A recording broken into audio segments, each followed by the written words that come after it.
ప్రియమైన వారలారా, ప్రభు అయిన యేసుక్రీస్తు పరిశుద్ధమైన నామములో మీకు నా ప్రేమ వందనములు.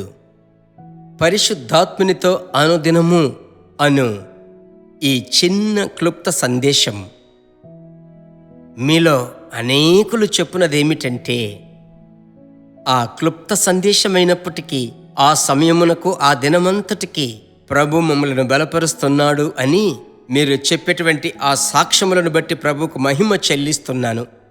అయితే ఒకటి, ప్రభు బిడ్డలారా, అది 5 నిమిషముల లోపైనప్పటికీ దినమంతా మీలో కార్యము జరిగిస్తుందనుటలో దేవుడు ఈ రోజుకు మిమ్మలను అలాగూ ఆశీర్వదిస్తున్నాడు.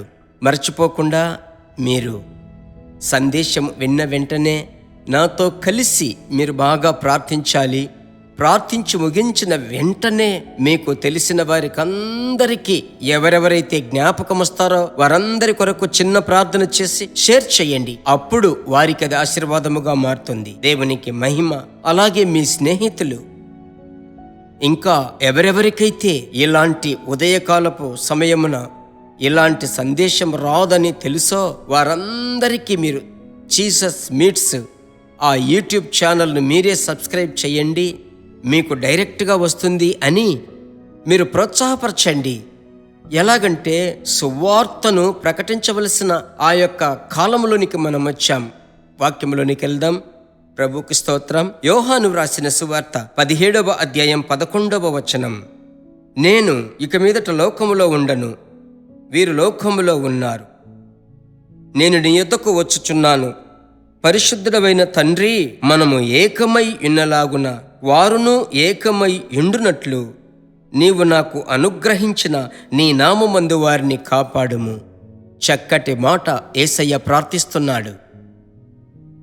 నీవు నాకు అనుగ్రహించిన వారు మనవలే వారును ఏకమై ఉండులాగున.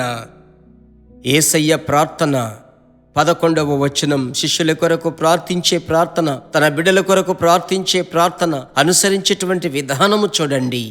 మనము ఏకమై ఉన్నలాగున వారును, వాక్యము సెలవిస్తుంది, వారును మీ నామము వలన ఏకమై ఉండాలయ్యా.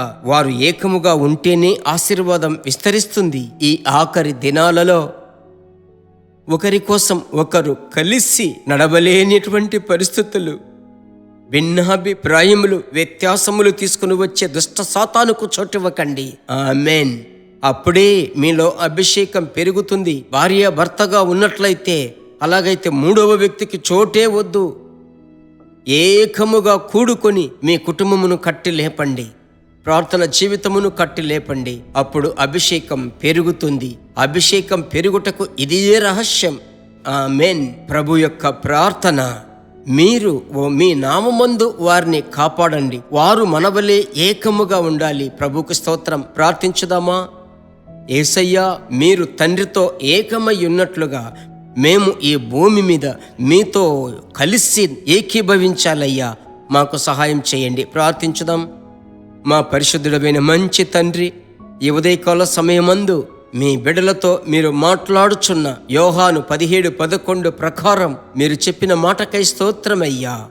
నీవు నాకు అనుగ్రహించిన వారు మనవలే ఏకముగా ఉండునట్లు, మనవలే ఏకమై ఉండునట్లు ఒక ఏకాత్మ కుటుంబాలలో, గృహాలలో నిలిచి ఉండాలి. ఈ దినమంతా ఏమేమి పనులు చేయాలో, ఎలాగూ కార్యరూపములోనికి తీసుకురావాలని అనుకుంటున్నారో ఆ కార్యములన్నీ జరుగుటకు సహాయం చేయండి.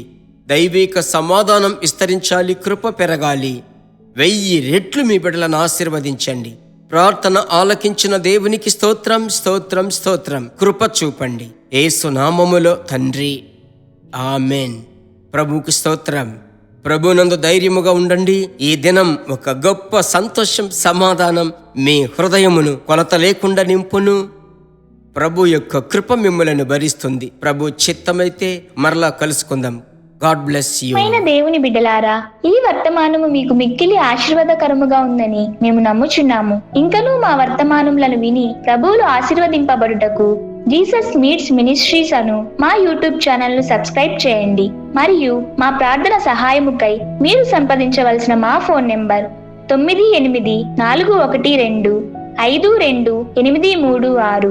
మరియు 7295463633. Email gpsrobinson@hotmail.com. ప్రభు మిమ్మును ఆశీర్వదించునుగాక.